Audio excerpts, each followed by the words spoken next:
வணக்கம் நண்பர்களே. தி daily facts செய்தி பகுப்பாய்விற்கு வரவேற்கிறோம். இன்றைய பதிவில் மிகவும் முக்கியமான சமீபத்திய செய்திகள் மற்றும் அவற்றின் அரசியல் தாக்கங்களை விரிவாக ஆராய்வோம். மத்திய கிழக்கில் வெடித்திருக்கும் போர், இந்தியாவின் அரசியல் மாற்றங்கள் மற்றும் தமிழ்நாட்டின் எதிர்கால திசைவழி பற்றி ஆழமாக பகுப்பாய்வு செய்வோம். ஒவ்வொரு செய்தியும் நமது நாட்டிற்கும் நம் மாநிலத்திற்கும் எவ்வாறு பாதிப்பை ஏற்படுத்தும் என்பதை இராணுவ துல்லியத்துடன் ஆராய்வோம். முதலில் மத்திய கிழக்கில் வெடித்திருக்கும் புதிய போர்க்கோலத்தைப் பற்றி விரிவாக பகுப்பாய்வு செய்வோம். ஈரான் தனது எதிர்பார்க்கப்படாத வீரியத்துடன் ட்ரம்ப் அரசாங்கத்தையே திணறடித்து வருகிறது. இது வெறும் பிராந்திய மோதல் அல்ல, இது உலக அரசியலையே மாற்றியமைக்கும் ஒரு புதிய சகாப்தத்தின் ஆரம்பம். ஈரானின் இந்த தாக்குதல் திட்டம் மிகவும் கணிசமானது.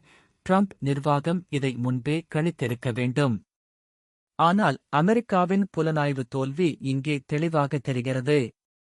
இந்தியா போன்ற நாடுகளுக்கு இது ஒரு முக்கியமான பாடம். சர்வதேச உறவுகளில் எப்போதும் தயாராக இருக்க வேண்டும். அடுத்ததாக, இஸ்ரேல்-அரபு-அமெரிக்கா கூட்டணியில் ஈரான் சிக்கிய விதம் பற்றி ஆராய்வோம். இது ஒரு நன்றாக திட்டமிடப்பட்ட சதியா அல்லது ஈரானின் அரசியல் தவறா என்பது முக்கியமான கேள்வி. மத்திய கிழக்கின் அரசியல் சமன்பாடுகள் மாறி வருகின்றன. சவுதி அரேபியா போன்ற நாடுகள் புதிய நிலைப்பாடுகளை எடுக்கின்றன. இந்த மாற்றம் உலக எண்ணெய் விலையை பாதிக்கும். இதன் நேரடி தாக்கம் இந்தியாவின் பொருளாதாரத்தில் விழும். தமிழ்நாட்டின் தொழில் வளர்ச்சியும் இதனால் பாதிக்கப்படும். நமது வெளிநாட்டுக் கொள்கை இந்த புதிய யதார்த்தத்துடன் ஒத்துப்போக வேண்டும். இந்நிலையில் சிபிஐ மற்றும் டெல்லி அரசியலில் நடக்கும் நாடகம் கவனிக்கத்தக்கது. அரவிந்த் கெஜ்ரிவால் விவகாரத்தில் சிபிஐ-இன் செயல்பாடு குறித்த கேள்விகள் எழுந்துள்ளன. இது வெறும் டெல்லி மாநில பிரச்சினை அல்ல, இது மத்திய அரசின் நிர்வாக திறமையை கேள்விக்குள்ளாக்குகிறது. ராகுல் காந்தி இந்த விவகாரத்தில் சிக்கலில் இருப்பது காங்கிரஸ் கட்சியின் நிலைமையை மேலும் பலவீனப்படுத்துகிறது. தமிழ்நாட்டில் இதன் அரசியல் தாக்கங்கள் டிஎம்கே கட்சியின் மத்திய கூட்டணி நிலைப்பாட்டில் மாற்றங்களை ஏற்படுத்தலாம். இப்போது இந்தியாவின் கேபினெட் கமிட்டி ஆன் செக்யூரிட்டி எடுத்து முக்கியமான முடிவுகளை பகுப்பாய்வு செய்வோம். ஈரான்-அமெரிக்கா போர் உக்கிரமடையும் நிலையில் இந்தியாவின் பாதுகாப்பு கமிட்டி அதிரடி நடவடிக்கைகளை மேற்கொண்டிருக்கிறது.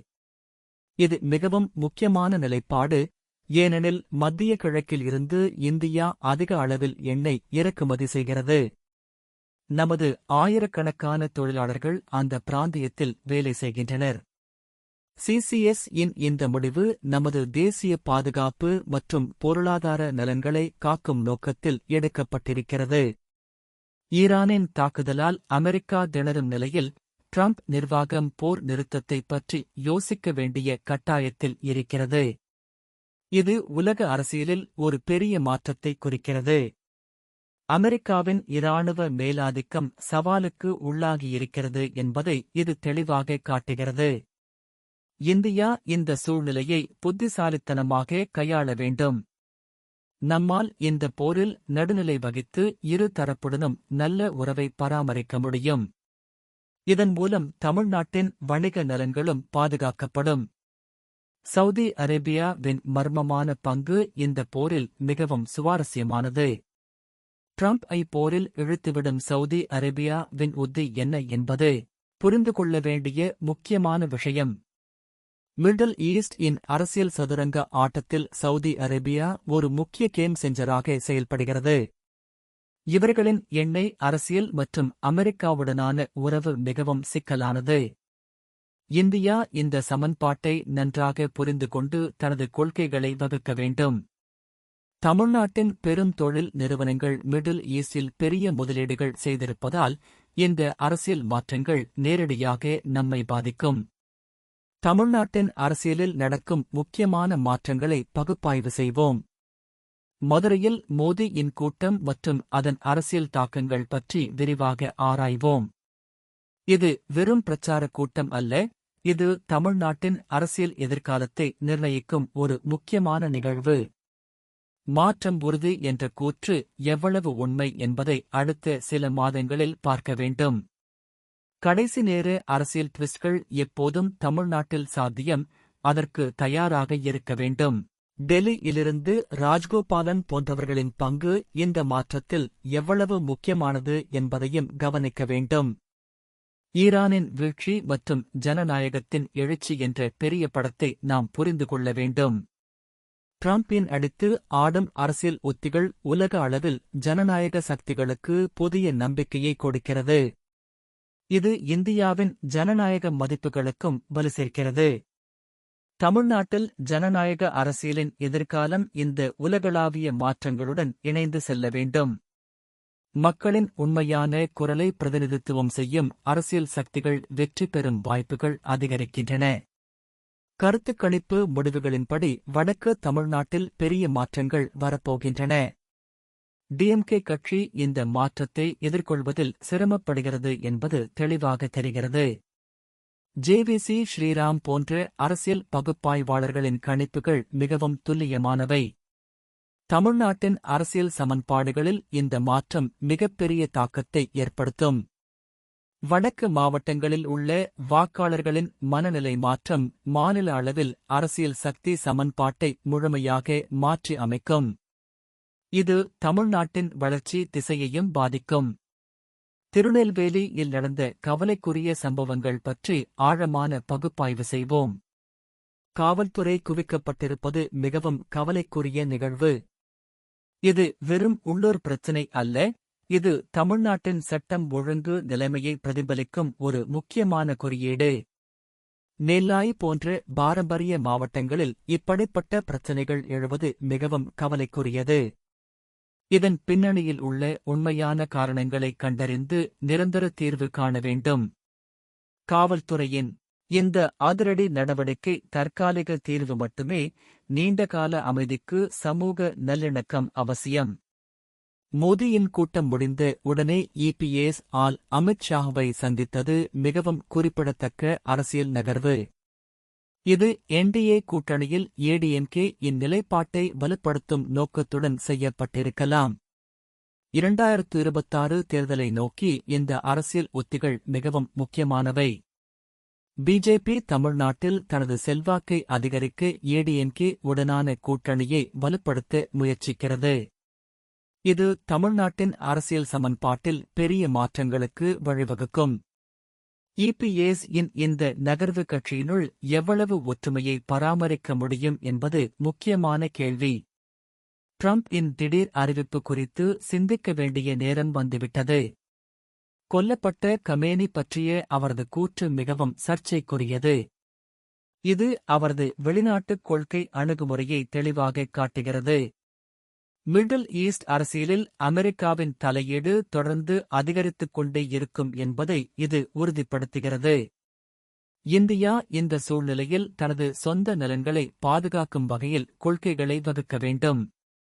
தமிழ்நாட்டின் பொருளாதார நலன்களும் இந்த உலக அரசியல் மாற்றங்களால் பாதிக்கப்படும் என்பதை மறக்கக்கூடாது. உலக அளவில் இன்டர்நெட் ஷட்டவுன் மற்றும் அதன் தாக்கங்களை பகுப்பாய்வு செய்வோம்.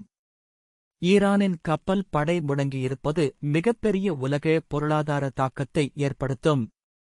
இது வெறும் பிராந்திய பிரச்சினை அல்ல, இது உலக வர்த்தக பாதைகளை பாதிக்கும் மிகப்பெரிய நிகழ்வு. பெர்ஷியன் கல்ஃப் வழியாக செல்லும் எண்ணெய் கப்பல்களின் போக்குவரத்து தடைப்பட்டால் உலக எண்ணெய் விலை வானளாவ உயரும். இந்தியாவின் இறக்குமதி செலவு பெரிதும் அதிகரிக்கும். தமிழ்நாட்டின் தொழிற்சாலைகள் மற்றும் போக்குவரத்து துறை இதனால் நேரடியாக பாதிக்கப்படும். ஈரானின் அடுத்த நகர்வு என்னவாக இருக்கும் என்பதை கவனமாக கண்காணிக்க வேண்டும். ஈரானின் அடுத்தகட்ட தாக்குதல் திட்டம் மிகவும் கவலைக்குரியது. 10,000 ட்ரோன்ஸ் தயாராக இருப்பதாக கூறப்படும் செய்தி மிகப்பெரிய அச்சுறுத்தலை குறிக்கிறது. கல்ஃப் போர் 2.0 நிகழ்வதற்கான வாய்ப்புகள் அதிகரித்துக் கொண்டே இருக்கின்றன. இது நவீன போர்க்கலையில் ட்ரோன் தொழில்நுட்பத்தின் முக்கியத்துவத்தை காட்டுகிறது. இந்தியாவும் தனது பாதுகாப்பு தயார் நிலையில் இந்த புதிய தொழில்நுட்பங்களை கருத்தில் கொள்ள வேண்டும். தமிழ்நாட்டின் தொழில்நுட்ப நிறுவனங்கள் இந்த துறையில் முன்னேற்றம் அடைய வேண்டும். டிஃபென்ஸ் தொழில்நுட்பத்தில் தமிழ்நாடு குறிப்பிடத்தக்க பங்களிப்பை செய்ய முடியும். யூரோப் மீதான அபாயம் மிகவும் கவலைக்குரியது. LNG விலை 50% அதிகரிப்பு மற்றும் எண்ணெய் விலை 10% அதிகரிப்பு யூரோப் இன் பொருளாதாரத்தை கடுமையாக பாதிக்கும். யூரோப்பை சூழ்ந்துள்ள போர் மேகங்கள் உலக பொருளாதாரத்தையே அச்சுறுத்துகின்றன. இது 3ஆம் உலகப் போரின் தொடக்கமாக இருக்குமா என்ற கேள்வி எழுகிறது. இந்தியா இந்த சவால்களை எதிர்கொள்ள வலுவான பொருளாதார மற்றும் தராஜிக் கொள்கைகளை உருவாக்க வேண்டும். தமிழ்நாட்டின் ஏற்றுமதி தொழில்கள் யூரோப்பை சார்ந்திருப்பதால் இந்த மாற்றங்கள் நம்மை நேரடியாக பாதிக்கும். புதிய சந்தைகளை கண்டறிந்து பொருளாதார பல்வகைப்படுத்தலை மேற்கொள்ள வேண்டும். இன்றைய பகுப்பாய்வில் நாம் பார்த்த அனைத்து விஷயங்களும் ஒன்றை தெளிவாக காட்டுகின்றன: உலக அரசியல் மிக வேகமாக மாறிக்கொண்டிருக்கிறது. மத்திய கிழக்கின் போர், இந்தியாவின் அரசியல் மாற்றங்கள், தமிழ்நாட்டின் எதிர்கால திசை, இவை அனைத்தும் ஒன்றோடொன்று இணைந்தவை. நமது நாடும் நம் மாநிலமும் இந்த உலகளாவிய மாற்றங்களுக்கு தயாராக இருக்க வேண்டும். பொருளாதார சவால்கள், பாதுகாப்பு அச்சுறுத்தல்கள், அரசியல் நிலையற்ற தன்மை, இவை அனைத்தையும் கவனமாக கையாள வேண்டும். தேசிய நலனை முன்னிறுத்தி நிதானமான முடிவுகளை எடுக்க வேண்டிய காலம் இது. தி டெய்லி ஃபேக்ட்ஸ் ஐ சப்ஸ்கிரைப் செய்து தொடர்ந்து இந்த முக்கியமான பகுப்பாய்வுகளை பெற்றுக்கொள்ளுங்கள். இது தி டெய்லி ஃபேக்ட்ஸ். தொடர்ந்து கவனியுங்கள், முன்னேறுங்கள்.